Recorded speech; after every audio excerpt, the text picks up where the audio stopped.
In tonight's headlines, a light rail hits a wooden board on the track in Tuen Mun, causing partial service disruption for about 3 hours. Hong Kong could see an extended flu season as influenza virus infections have rebounded to a relatively high level.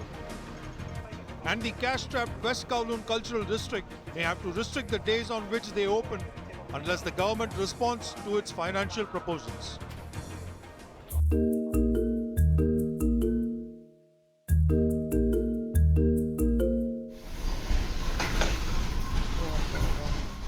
While many people like to head out for the weekend, the journey of those taking the light rail was temporarily halted this morning.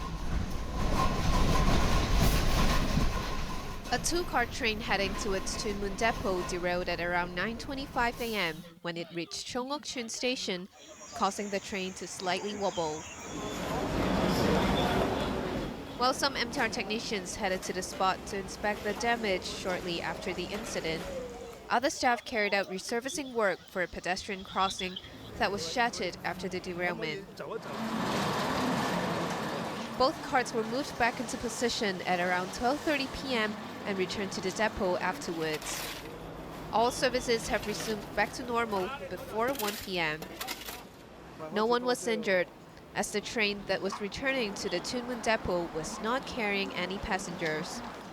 The incident came as a 50 by 20 centimeter wooden board has fallen onto the tracks from a truck. The 49-year-old truck driver was arrested for allegedly driving dangerous vehicle. Train services of 4 light rail routes, 610, 614, 615, and 751 were disrupted, as services between Lam Tay and Hong Shou Kiew stations was halted due to the incident. Initial investigation showed that the train had complied with traffic lights and was not speeding at the time. Janice Low, Cable News.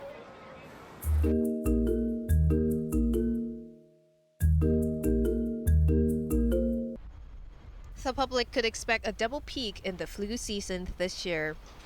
Government pandemic advisor Ivan Hong took to the airwaves this morning to warn the public that both influenza A subtypes H1 and H3 would occur at the same time. He pointed out that such situation is rare. But because many citizens have not caught flu for 3 years during COVID, the community's immunity against flu is relatively low, causing a rebound in flu cases, Hong said. Subtype H3 had been dominating the influenza season throughout last July to early this year, while the predominating virus has turned into subtype H1 since March. But Hong believes the number of H1 cases will only decline in July. 4 children have succumbed to influenza this year, at least 2 of whom did not receive a flu jab. The University of Hong Kong professor suggested parents to get their children vaccinated against flu before June so as to protect them from the summer influenza. Meanwhile, the Center for Health Protection has earlier detected new COVID variant KP.2 in sewage waters. Yet authorities said JN.1 will remain the dominant strain for now. Hong expects the situation will change in less than a month, with KP.2 being the most common variant. He pointed out that out of every 10 COVID patients, 8 of them tested positive for JN.1, while KP.2 accounted for 15% of the total cases. Even though KP.2 is more contagious, it will not cause a more severe illness than JN.1. The HKU scholar urged elderly and high-risk groups, such as chronic patients, to receive a XBB booster jab as soon as possible. Janice Low, Cable News.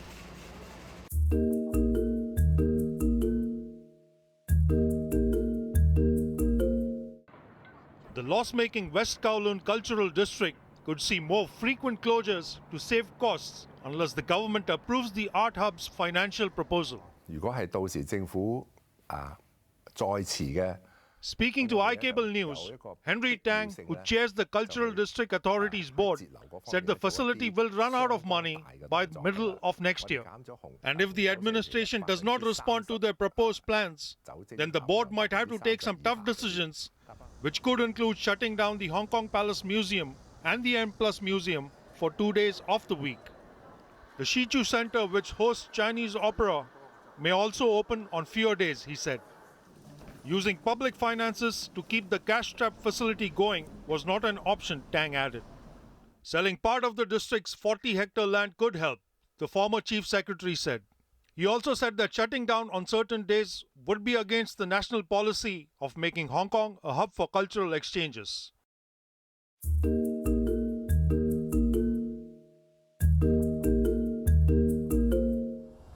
The Bill's Committee on Mandatory Reporting of Child Abuse Bill has continued to scrutinize the legislation. Under the draft legislation, professionals such as pharmacists and nurses must make a report if a child is suspected to have been suffering serious harm. Some lawmakers were concerned that the reporting mechanism was too complicated. Peter Shiu pointed out a report could already be filed when the victim is found to have suffered serious injury. He emphasized that professionals should not shoulder the responsibilities of identifying the cause of wound. Instead, the work should be carried out by law enforcement officers.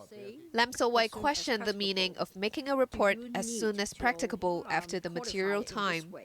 As soon as practicable, that's too subjective. Can I claim that I'm in a rush to finish my work, so I'd rather leave it tomorrow? What is the material time? Does it mean 24 hours, within 24 hours?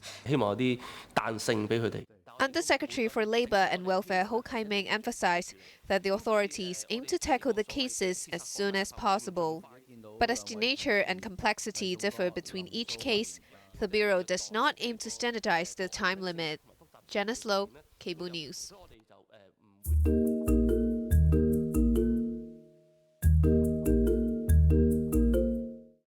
The government said there are more companies in Hong Kong than ever before, showing that the city is a vibrant, reliable and convenient place to do business.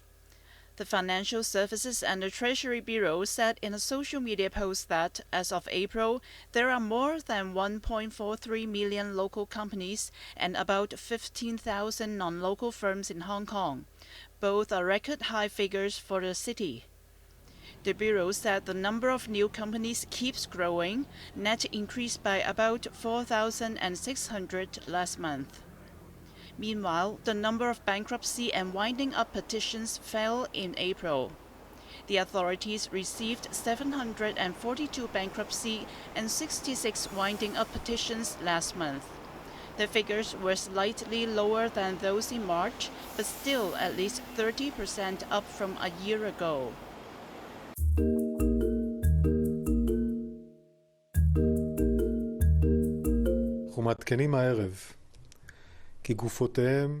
The Israeli military said its troops in Gaza found the bodies of 3 Israeli hostages taken by Hamas during a raid on southern Israel on October 7th last year.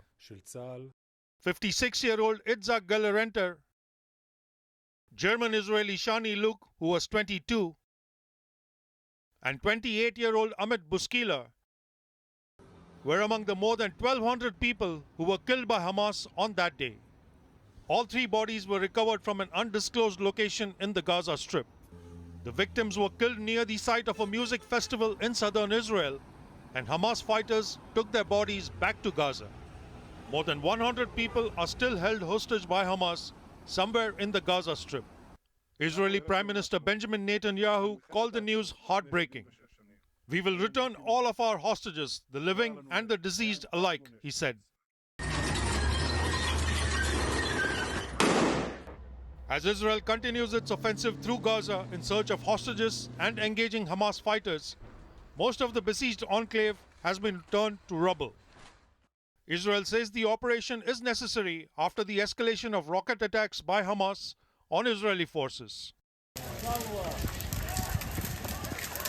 Earlier this week, Israeli airstrikes hit residential buildings in the Jabalia refugee camp in northern Gaza. The number of dead could not be confirmed, but more than 35,000 Palestinians have been killed since Israel invaded Gaza more than 7 months ago. Sachin Katwi, Cable News.